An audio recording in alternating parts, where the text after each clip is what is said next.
আমরা সবাই দেখেছি যে বৈষম্য বিরোধী ছাত্র আন্দোলনের অন্যতম সমন্বয়ক হাসনাত আব্দুল্লাহ গতকাল আনসার বাহিনীর দাবি দেওয়া নিয়ে হওয়া আন্দোলন থামাতে গিয়েছিলেন। মেনে নেওয়া হয়েছে, এদের প্রত্যেকটা দাবি মেনে নেওয়া হয়েছে। এদের প্রত্যেকটা দাবি মেনে নেওয়ার পরও এরা সচিবালয় ঘেরাও করে সব উপদেষ্টাদেরকে এরা আটক করে রেখেছে, আমাদেরকে বিকাল থেকে আটক করে রেখেছে। সেখানে তিনি এক পর্যায়ে আনসার বাহিনীর আক্রমণের শিকার হন।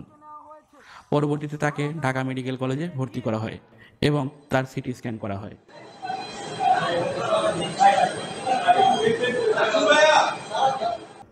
এরপর তাকে নিবিড় পরিচর্যা কেন্দ্রে রাখা হয়। এখানে রাখা অবস্থায় হাসনাত আব্দুল্লাহকে দেখতে ঢাকা মেডিকেলে ভিড় করেন অনেক মানুষ। আমরা দেখেছি জামাতের সভাপতি হাসনাত আব্দুল্লাহকে ঢাকা মেডিকেলে দেখতে যান এবং তার সুস্থতা কামনা করে তিনি সেখানে মোনাজাত করেন।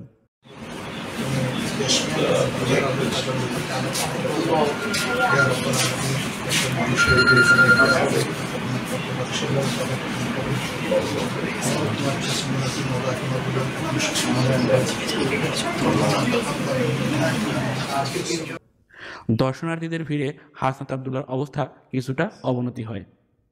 এজন্য হাসনাত আব্দুল্লাহকে চিকিৎসার জন্য সম্মিলিত সামরিক হাসপাতাল বা সিএমএইচে নিয়ে যাওয়া হয়। আন্দোলন, বন্যাসহ সব কিছু মিলিয়ে মানসিক এবং শারীরিকভাবে ক্লান্ত হয়ে পড়েছেন সমন্বয়ক হাসনাত আব্দুল্লাহ। এজন্য বিশ্রামের প্রয়োজন। যেহেতু ঢাকা মেডিকেলে তাকে দর্শনার্থীদের চাপে বিশ্রামে রাখা সম্ভব হচ্ছিল না, তাই বিশ্রামে রাখার জন্য তাকে সম্মিলিত সামরিক হাসপাতালে নিয়ে যাওয়া হয়েছে। এখানে বিশ্রামের পাশাপাশি তাকে নিবিড় পর্যবেক্ষণে রাখা হয়েছে। যখন কোনো নতুন পরিস্থিতির উদ্ভব হবে যেন তাকে ঠিকঠাক মতো চিকিৎসা দেওয়া যায়, এজন্যই তাকে সিএমএইচে নিয়ে আসা হয়েছে। আশা করছি আন্দোলনের অন্যতম সমন্বয়ক হাসনাত আব্দুল্লাহ অল্প কিছু সময়ের মধ্যেই সুস্থ হয়ে আবার মাঠে ফিরে আসবেন।